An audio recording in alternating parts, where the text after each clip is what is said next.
Good evening, everyone. My name is Rahman, assistant teacher of Banardi High School under Jharkhand government. Today I am going to teach you one of the most important topic in English literature. You know very well. This is also called figure of speech. And figure of speech में सबसे पहले बात जानते हैं, आप जैसे white board में देख रहे हैं, ये this is called figure of speech. Figure of speech को आप लिटरेरी डिवाइस भी कर सकते हैं, पोएटिक डिवाइस भी कर सकते हैं और फिगरेटिव लैंग्वेज भी बोल सकते हैं. अगर आप इसको देखेंगे तो इसको हम श्रृंगार बोलते हैं. हालांकि इसको हम हिंदी में बोलते हैं. हिंदी में क्या बोलते हैं? इसको हिंदी में हम बोलते हैं अलंकार. इसको थोड़ा सा ध्यान देंगे, इसको हिंदी में अलंकार बोलते हैं. और अलंकार को मैं अगर बोलूं तो इसको मैं बोल सकता हूं ADORN, एडॉर्न माने सजाना, और इसको बोलते हैं GARNIS, गार्निश का माने भी सजाना होता है, और EMBELLIS, इम्बेलिश का मतलब भी सजाना होता है. मतलब ये हुआ कि हम अलंकार में किस चीज़ की बात करेंगे. ये एक ऐसा डिवाइस है, ये एक ऐसा औजार है जिससे क्या पता चलता है कोई व्यक्ति कैसा बोल रहा है या उसका भाषा क्या है. इस तरह से हम देखते हैं तो बहुत ही अच्छा इसका प्रभाव होता है, खास करके हमारे लैंग्वेज में. अब इसको ज़्यादा समझने के लिए अलंकार क्या है समझने के लिए मैं आपको एक छोटा सा एग्जांपल दे रहा हूँ. अगर कोई लड़की, महिला जिसकी शादी होने वाली होती है, लड़की, अगर उसको हम यूं ही बिना सजाए अगर स्टेज पर या मंडप पर ले जाते हैं तो बहुत अच्छी नहीं लगती है. लेकिन जब उसको हम सजाते हैं, संवारते हैं, ब्यूटी पार्लर ले जाते हैं, ब्यूटिशियन से उसका पूरा ब्यूटीफाई करते हैं, तो मान के चलिए उसके बाद उसका बहुत ही अच्छा लुक होता है, और उसी को बोलते हैं सुशोभित हो जाना, यानी सज जाना. तो हम चूँकि फिगर ऑफ स्पीच बात करेंगे लैंग्वेज में, तो लैंग्वेज में क्या फिगर ऑफ स्पीच है? इसका मतलब ये हुआ कि जब हम कोई भाषा बोलते हैं तो सबसे पहली बात ध्यान होना चाहिए कि हम इस तरह से बोले कि अगला आदमी को लगे वाह ये बहुत अच्छा बोले. That is called. अब मैं इसका डिफिनीशन यानी परिभाषा बता रहा हूँ. मैं इंग्लिश मीडियम, हिंदी मीडियम दोनों स्टूडेंट के लिए बना रहा हूँ. आप CBSE स्टूडेंट भी देख सकते हैं, ICSE, JAC board, Bihar board, UP जे भी स्टेट बोर्ड के सभी student, because I have been teaching in CBSE schools, various schools more than 6 and 7 years, and I have done M.Ed, B.Ed, JTET, CTET, and Bihar TET also, UP TET also, and I have already qualified Jharkhand teacher examination. So यहाँ पर मैं बता रहा हूँ कि definition में क्या लिखेंगे. A figure of speech is a form of expression that deviates from the ordinary mode of speech in order to produce a powerful, pleasing and distinct effect.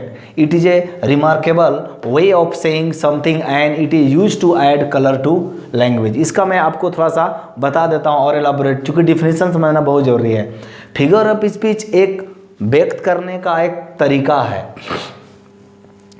उससे क्या होता है कि एक साधारण यानी ऑर्डिनरी मोड ऑफ स्पीच वो नहीं होता है.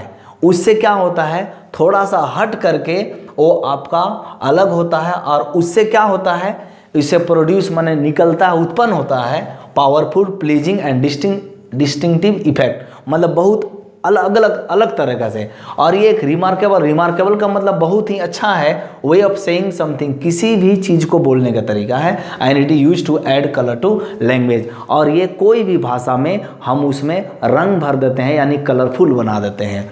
तो my dear learners, keep one thing in your mind.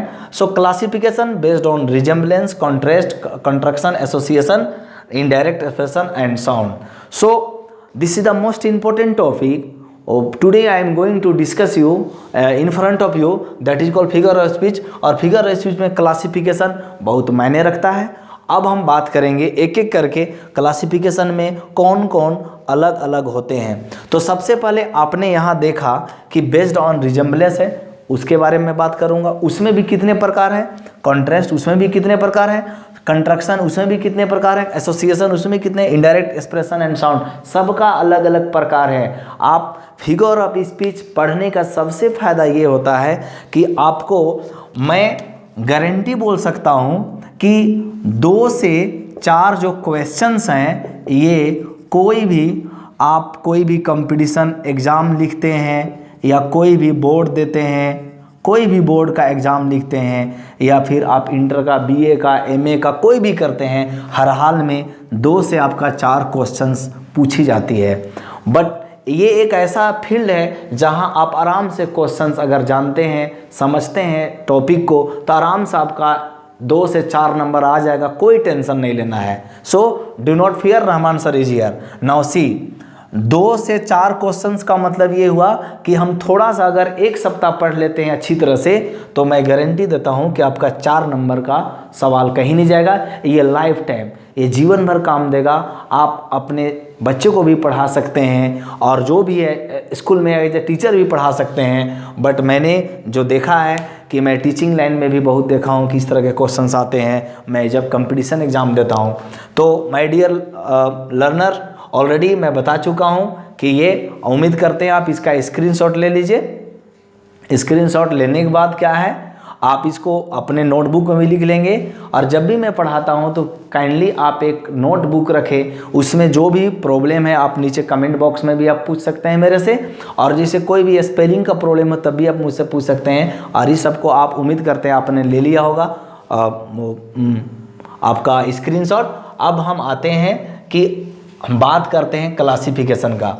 तो क्लासिफिकेशन इसलिए इम्पोर्टेंट है क्योंकि अगर हम क्लासिफिकेशन नहीं पढ़ेंगे तो हम कभी भी नहीं समझ पाएंगे कि फिगर ऑफ स्पीच कौन कौन है। आप में से बहुत जानते होंगे फिगर ऑफ स्पीच का मतलब ये हुआ अलंकार।